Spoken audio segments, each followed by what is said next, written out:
bonsoir. Bon, il y a des grandes chances pour que vous ayez déjà des collègues dans votre vie. Que ce soit des personnes sympas, des types passe-partout, ou même des collègues assez discrets. Mais c'est pas ce genre de personnes qui va nous intéresser aujourd'hui. Nous, on est plutôt allé vous chercher ce qui peut se faire de pire dans le domaine du collègue. Alors rapprochez-vous, vous êtes sur Compte Fécond, et si vous êtes assidu à la chaîne, vous savez que c'est déjà notre 3e épisode sur le sujet. Vu que voilà, les 2 premiers ont super bien marché, donc merci quoi. Là, en tout cas, on est allé vous dégoter des histoires directement sur Reddit, auxquelles on a rajouté des voix off pour une immersion comme ça, magnifico. Bon, en tout cas, au programme aujourd'hui, on va voir déjà une chef de bureau qui va passer un horrible moment dans un bar. Ensuite, une jeune employée de fast-food qui va voir un de ses collègues se transformer en stalker. Et enfin, une personne transgenre bossant en milieu hospitalier qui va connaître l'enfer. On est parti.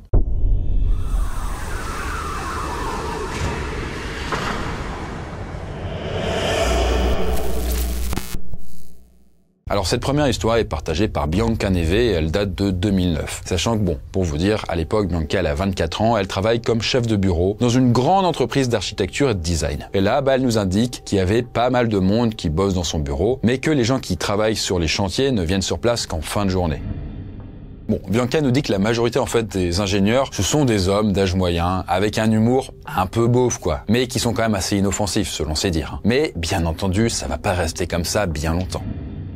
Alors déjà, Bianca nous parle d'un collègue bien précis, un certain Boris. Lui, il a la cinquantaine, il est très soigné, très poli, et il se trouve que Bianca a une attitude très respectueuse à son égard. Le mec est sympa, quoi. Hein. Et surtout, en fait, avec lui, elle ne s'est jamais sentie comme un morceau de viande. Contrairement à d'autres collègues qui peuvent la reluquer en oubliant qu'en fait, c'est un être humain aussi, quoi. Boris bossait sur un projet qui concernait des investisseurs étrangers et sur le site où il travaillait, il y avait une traductrice d'une 30aine d'années, Vera. Elle aussi était vraiment sympa, même si on se voyait assez peu souvent. Bref, un soir, quelques jours avant la fête de Noël au bureau, les ingénieurs ont débarqué juste avant que je parte et Vera était avec eux. Boris était là et il a proposé d'aller boire un verre dans un pub du coin. Parce que mine de rien, on faisait très peu de soirées entre collègues et ça semblait être le timing parfait ce soir-là.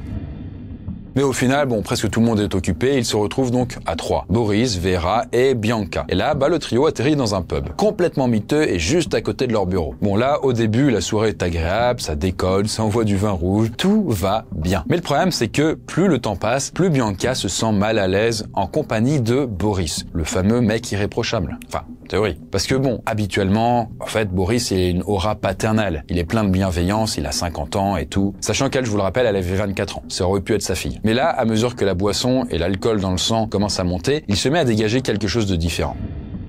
Parce qu'en effet, là, Boris fixe Bianca avec un regard de prédateur. Et en fait, il n'arrête pas de lui faire des compliments. Mais pas des compliments agréables à entendre, hein. Non, mais c'est plutôt des trucs un petit peu hors contexte. Et surtout, il a une petite tendance à tout transformer en des insinuations sexuelles. Et en insistant quand même énormément sur le fait qu'il trouve Bianca très attirante. En tout cas, c'est trop pour Bianca. Et là, elle a juste envie de partir et de rentrer chez elle. Du coup, elle va commencer à rassembler ses affaires. Mais c'est à ce moment-là que Boris commence à être un peu plus tactile. Mais pas de façon douce. En fait, il va attraper la main de Bianca si fort que ses bagues vont lui pincer la peau jusqu'à lui faire mal.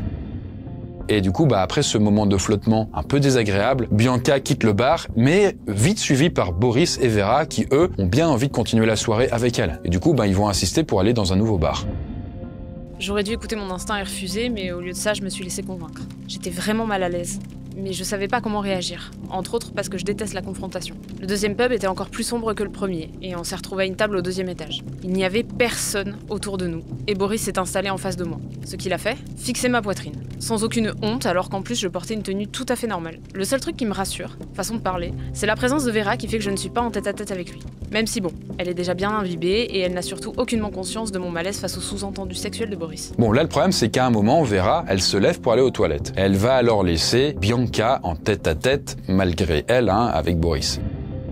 Là, dans la foulée, Boris se lève et il vient s'asseoir à côté d'elle, à côté de Bianca. Il va alors lui dire « Viens chez moi ce soir, j'ai tellement envie de toi. » Là, Bianca se fige directement. En fait, elle se sent piégée parce que, elle se retrouve entre le mur et Boris et elle ne sait pas du tout comment réagir. En plus de ça, elle est pas vraiment en état, elle a pas non plus trop la force de lui tenir tête et de le remballer. Et du coup, elle va un petit peu glousser nerveusement avant de lui dire quand même gentiment que ça va pas être possible. Sauf que Boris, lui, il prend ça pour un jeu. C'est pas un vrai non pour lui en tout cas. Donc, il commence alors à lui caresser les cheveux et à se rapprocher un peu plus d'elle. Avant de lui dire cette fois « Allez, viens, je te promets que tu ne vas pas le regretter. Je sais comment faire plaisir à une belle fille comme toi. » Et le Le tout en se léchant quand même les lèvres de manière de plus en plus suggestive. Ce qui est honnêtement un peu à deux doigts de faire gerber Bianca. Et quand, du coup, sa collègue Vera revient, Bianca est soulagée, mais elle se sent aussi un petit peu honteuse que Vera pense qu'il ait pu se passer quelque chose pendant qu'elle était pas là. Et là, à ce moment-là, Bianca, elle se lève et elle dit qu'elle va rentrer chez elle. Et les deux autres, qui râlent dans un premier temps, décident quand même de quitter le bar avec elle. Bien évidemment, sinon ce serait trop beau, Boris ne lâche pas l'affaire et il chuchote alors à l'oreille de Bianca. Viens, s'il te plaît, viens avec moi. J'ai bandé toute la soirée en pensant à toi.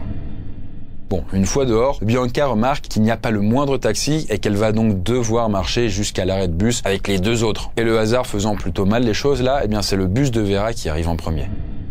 Là, il est hors de question pour Bianca de rester en tête à tête avec Boris. Et donc, elle prend ce bus-là aussi, dans le but de descendre un peu plus loin pour prendre cette fois-ci un taxi. Là, une fois installée dans le bus, et sans Boris, qui est resté à l'arrêt de bus, là, à ce moment-là, Bianca est en train de décompresser, et elle se met alors à trembler, et elle est alors à deux doigts d'exploser en sanglots. J'ai raconté à Vera ce qui s'était passé, mais à mon grand désarroi, elle s'est montrée plutôt dédaigneuse, me disant que c'était un bel homme pour son âge et que j'aurais pu m'amuser avec lui. Vera m'a même avoué que si Boris avait organisé cette petite soirée, c'était dans le but de pouvoir se retrouver seule avec moi pour tenter sa chance. Et j'ai alors été dégoûtée au plus haut point. Je l'ai encore plus été quand les SMS de Boris ont commencé. Il a commencé à m'écrire sans cesse, clamant son obsession pour moi, me suppliant d'accepter de le revoir et disant qu'il voulait pas m'effrayer. Ça a duré une semaine, avant que je me décide à bloquer son numéro. Mais je redoutais l'inévitable prochaine fois, quand on se croiserait au bureau.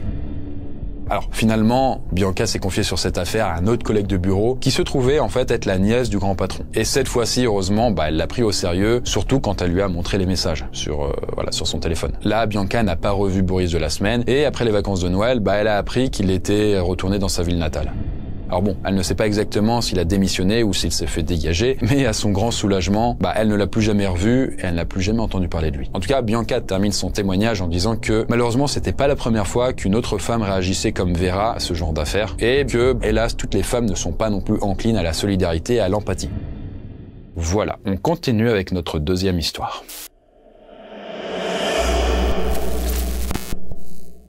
Alors, cette deuxième histoire est partagée par Dainty Beer, qu'on renomme Steffi. Et comme souvent, elle commence par nous remettre un peu de contexte, parce qu'à l'époque, elle a 16 ans, elle obtient alors son premier job dans une chaîne de fast-food, sans préciser laquelle. Mais en tout cas, elle est formée par un mec qui s'appelle Franck. Et c'est de ce collègue dont il va être question. Steffi nous dit que Franck, il a l'air d'avoir 20-21 ans et qu'elle s'entend plutôt bien avec lui. Les deux parlent d'ailleurs d'animé ou même de jeux vidéo. Bref, ça clique plutôt bien, même s'il commence à être rapidement envahissant, en lui posant pas mal de questions intrusives et en lui demandant son âge. Bon là, Steffi lui dit alors qu'elle a 16 ans, qu'elle aime beaucoup les papillons et 2-3 autres trucs un peu perso, un peu random quoi. En tout cas, ça se tasse, les semaines passent et nous sommes alors à ce moment-là en décembre. Et là, ça fait alors 1 mois que Steffi bosse ici et il y a une petite soirée de Noël entre collègues avec un secret de Santa qui est organisé. Franck est arrivé à la soirée en étant au téléphone et il ne l'a pas lâché pendant la quasi-totalité du temps. J'étais en train de manger quand il m'a tapé sur l'épaule et il m'a tendu un magnifique collier avec des papillons. Je savais pas trop quoi dire, donc je l'ai remercié pensant que c'était mon secret de Santa. Sauf que plus tard dans la soirée, une autre collègue s'est approchée de moi et m'a tendu une carte cadeau pour Starbucks et une peluche. Je lui ai demandé pourquoi et elle m'a répondu quel était mon secret de Santa. Je me suis dit alors que c'était une erreur et je continue tranquillement ma soirée avec ma meilleure amie que j'avais ramenée. Meilleure amie qui n'arrêtait pas de me dire que je devrais sortir avec Franck. D'ailleurs, souvenez-vous d'elle, elle aura son importance plus tard. Le temps passe un peu, janvier arrive et c'est l'anniversaire de Franck. Et là, alors que Steffi est en train de bosser, elle entend une collègue demander à Franck quel âge ça lui fait à lui et là il lui répond 27 ans.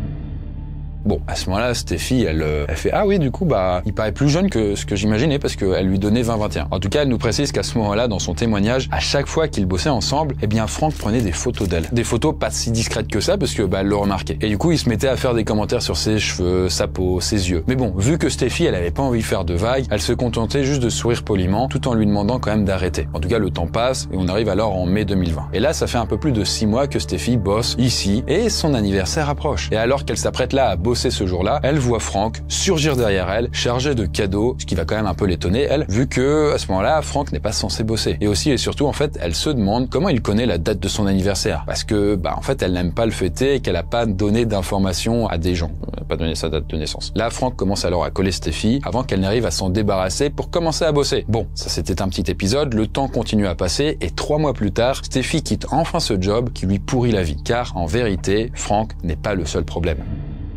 En fait, Steffi ajoute qu'elle a été harcelée sexuellement pendant l'intégralité de son passage dans ce fast-food par son N+1, c'est-à-dire son chef d'équipe.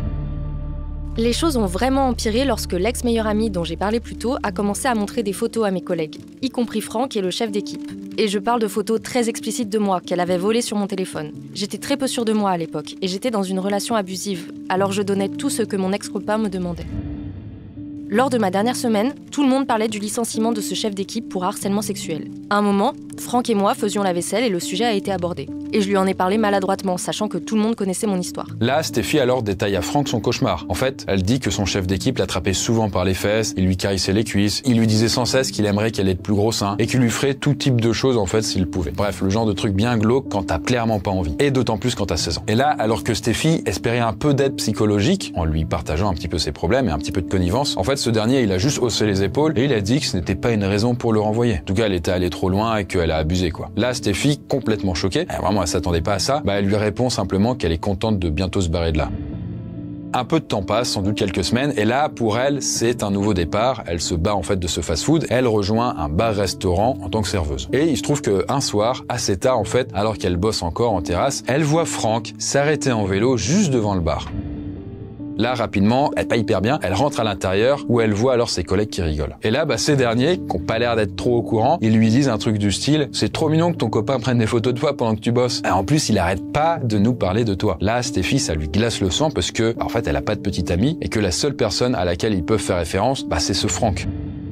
Bon là, Stéphie, elle se demande comment Franck il a su où elle bossait parce qu'elle n'avait dit à personne où elle se rendait ensuite dans son nouveau job. Et surtout, elle se demande mais combien de temps ça dure ce truc? Bref, une semaine passe et Franck revient. Et là encore, Stéphie va rentrer dans le bar et cette fois-ci, elle va voir directement son directeur pour tout lui expliquer. Là, ce dernier lui dit alors de rester dans son bureau pendant qu'il va régler la situation. Notre bar-restaurant est très populaire dans le quartier et il y a donc beaucoup de monde devant. Franck et son vélo bloquaient les clients et c'est ce que mon directeur semblait lui dire parce que j'ai essayé d'observer la scène depuis la fenêtre du bureau. Je commence à paniquer parce que je vois Franck devenir agressif avec mon directeur. Et les deux commencent à en venir aux mains. D'un coup, Franck balance son vélo par terre et tente de rentrer dans le bâtiment et il commence visiblement à se battre avec un des serveurs à l'intérieur. Pendant qu'un collègue, qui était resté avec moi, au cas où, dans le bureau, surveille la porte de près. À ce moment-là, je ne vois rien. J'entends juste les cris de l'autre côté de la porte, jusqu'à ce que tout se calme et que Franck soit dégagé du resto.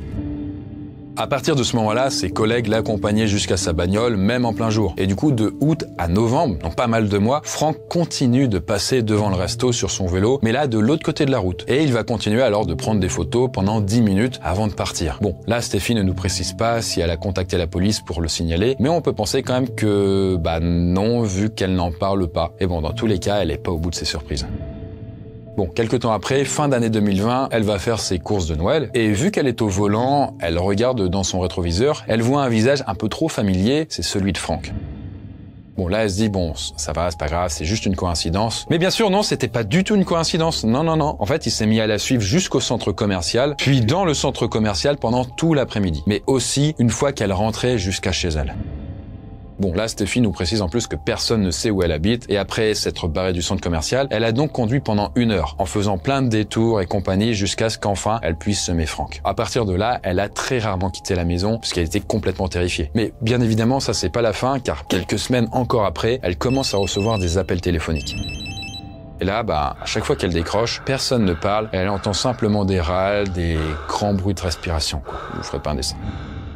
Alors, en parallèle, elle commence à être inondée de messages sur Snapchat et Instagram, et bien évidemment, là, ils viennent tous d'une seule et même personne, Franck. Ah là là, sacré Franck. Bon là, Stéphie a donc décidé de supprimer les 2 applications, ainsi que presque tout ce qui se trouvait sur son téléphone. Bon, finalement, 1 semaine avant de partager son témoignage, sur Reddit du coup, Stéphie nous dit qu'elle a dû retélécharger Snapchat, car en fait, l'un de ses profs avait donné un devoir à faire sur ce réseau social. Et là, une fois son compte connecté, elle voit directement un message d'un de ses anciens collègues qui dit « Franck veut te donner ton cadeau de Noël, tu veux passer ?» Un message auquel, bien entendu, elle a évité de répondre pour ne pas complètement paniquer. Bon, malheureusement, toute cette expérience de harcèlement sexuel, moral et tout ce qu'on veut a complètement changé Stéphie. À cause de ça, elle s'est complètement refermée sur elle-même. Là, aujourd'hui, elle ne parle pratiquement plus à personne et elle a plus ce côté amical et bienveillant qu'elle pouvait avoir avant. Vraiment trauma, quoi. Bref, tout ça, elle a quand même pas mal flingué alors qu'elle n'a que 16 ans. En plus, elle dit que tout ce harcèlement qu'elle a subi n'a duré qu'une petite année, mais qu'elle a l'impression d'avoir vieilli peut-être de 10 ans tellement ça l'a rongé. Bon, en tout cas, j'espère sincèrement que un jour, elle tombera sur une personne bienveillante, un garçon du coup qui pourra lui permettre de retrouver espoir dans la vie et puis dans les hommes, parce que heureusement, c'est loin d'être une généralité ce qu'elle a vécu.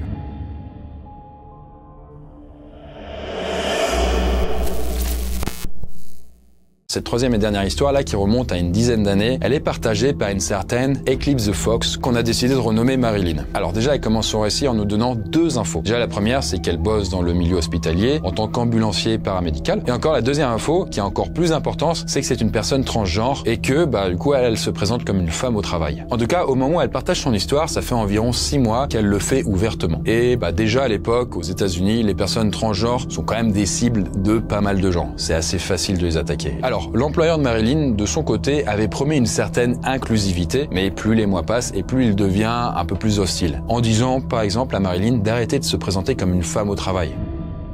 À ce moment-là, j'avais pris mes distances avec pas mal de collègues qui s'étaient donné pour mission de me harceler en raison de ma transition. L'une d'entre elles, Émilie, avait carrément dit à notre directeur qu'elle me casserait la gueule si j'étais trop près d'elle au travail. D'autres étaient allés jusqu'à déterrer certains de mes comptes sur les réseaux sociaux et les avaient diffusés au travail. 6 mois de provocation et d'intrusion continue dans ma vie ont eu raison de moi, jusqu'à une nuit de travail particulièrement difficile où j'ai été délibérément maltraitée et insultée. Et ce soir-là, en fait, Marilyn vient de terminer sa garde après avoir pointé et là, elle quitte l'hôpital. Là, sur le chemin, elle s'arrête pour faire les courses, histoire d'avoir un petit peu à manger pour elle, ainsi que sa copine, et c'est à ce moment-là que son téléphone pro sonne. Et là, il s'agit du service de dispatching de l'hôpital qui l'appelle en fait pour savoir si elle peut prendre un transport. Bon, en gros, voilà, si elle peut continuer à bosser pour aller récupérer quelqu'un, quoi. Bon, là, pour l'instant, rien de choquant, c'est normal. Jusqu'à quand même qu'on lui dise que la police la cherche pour lui parler d'une affaire. En fait, le truc, c'est que l'officier de police que son collègue a eu au téléphone a menacé de débarquer chez Marilyn si elle ne revenait pas à l'hôpital. Bon, là, elle se dit « wow, c'est louche » et du coup, elle fait directement demi-tour. Et à ce moment-là, de retour sur le parking de l'hosto, elle se sent rapidement mal à l'aise parce qu'elle reconnaît une voiture banalisée de la police. Bref, Marilyn rentre dans l'hôpital et là, elle se dirige vers l'agent qui l'attend. Elle se dit probablement qu'il s'agit d'une enquête liée aux stupéfiants, d'après la façon dont il est habillé. Bon, elle entame alors directement la conversation en demandant ce qu'elle peut faire. Et là, le flic lui demande s'il s'agit bien, elle, de Romain, qui est donc son dead name et qu'elle n'utilise plus depuis longtemps. Donc voilà, le dead name, si vous savez pas, en fait, c'est le nom, en fait, d'une personne transgenre avant qu'elle fasse sa transition. C'était son nom de naissance, quoi. Je lui réponds alors avec mon nom de famille et je lui demande ce qu'il veut.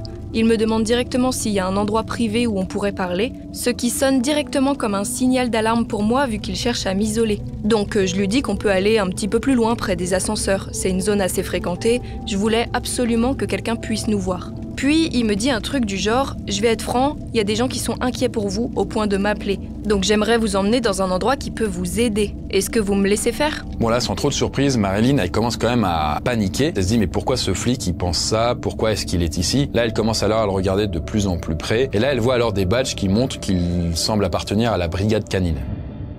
À ce moment-là, il lui revient quand même le nom d'Émilie, donc c'est la collègue de Marilyn qui disait que son mari bossait dans la brigade canine. Là, elle fait le rapprochement. Bon, en tout cas, pour Marilyn, il est hors de question de le suivre, et du coup, elle lui demande si elle est en état d'arrestation. Et là, le flic lui répond « Non, pas pour l'instant ». Bon, là, comme elle est américaine, Marilyn lui dit alors qu'elle exerce son droit au 4e amendement, et elle commence alors à partir. Voilà, elle est pas obligée de lui parler ou de rester si elle est pas en état d'arrestation. Bon, là, fin de conversation pour Marilyn, qui, cependant, en se retournant, voit que le flic la suit et que surtout, il met la main au niveau de son arme, avant de lui dire, quand même texto, « Si vous essayez de partir, je vous arrête et je vous fais interner. Je ne peux pas garantir que vous n'allez pas vous suicider. » À ce moment-là, je m'arrête net et j'explose de rire. Qu'est-ce qui est en train de se passer, putain? Mais bon, je ris pas longtemps, car la menace d'être envoyée dans un centre de santé mentale est assez terrifiante pour moi en tant que femme transgenre. Il existe des histoires très connues sur le fait d'être dépouillée de sa dignité, d'être déshumanisée, de voir son identité de genre invalidée, et de voir quelqu'un tenter de nous convaincre qu'en gros, le changement de genre est lié à la folie. Toutes ces histoires, les sentiments de menaces violentes et de mauvais soins, tout ça m'est revenu en mémoire d'un coup.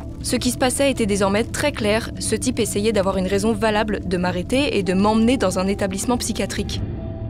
Bon là, évidemment sur la défensive, Marilyn dit au flic que s'il la touche, elle lui met une plainte pour violation de ses droits, car en fait elle sait très bien qu'elle n'est pas suicidaire. D'ailleurs elle lui dit qu'il n'est ni médecin ni psychologue et que ce n'est pas à lui de la diagnostiquer, du coup elle recommence à s'éloigner de lui. Là à ce moment-là, le flic la regarde et il commence à se moquer d'elle, et là elle nous décrit le flic comme quelqu'un qui est quand même assez grand et que ça se voit qu'il a l'habitude d'intimider les gens. À ce moment-là, elle commence à s'imaginer avec des menottes aux poignets, jetée dans un hôpital psy et prise pour une folle quoi. Car le flic il insiste bien pour qu'elle admette qu'elle a besoin d'aide et qu'elle doit être dans un lieu exprès pour des gens comme elle, quoi. Bon, heureusement, il y a des gens autour d'eux, parce qu'ils sont pas tout seuls, qui commencent un petit peu à s'attarder s'attarder sur leur échange. Et donc voilà, il va pas se passer non plus une folie. Bon, Marilyn lui dit quand même qu'elle a un médecin traitant et qu'elle est suivie par un psychiatre. Donc non, elle a pas besoin de son aide. Là, à ce moment-là, le flic tente une autre approche en lui disant « Mais pourquoi vous êtes en colère contre moi? Moi, j'essaye juste de vous aider. » Là, Marilyn, elle continue à monter en pression. Elle se met alors à gueuler sur le flic. Et à ce moment-là, lui, pour répliquer, il sort une feuille de papier avec quelque chose qui avait été mis sur le Facebook de Marilyn.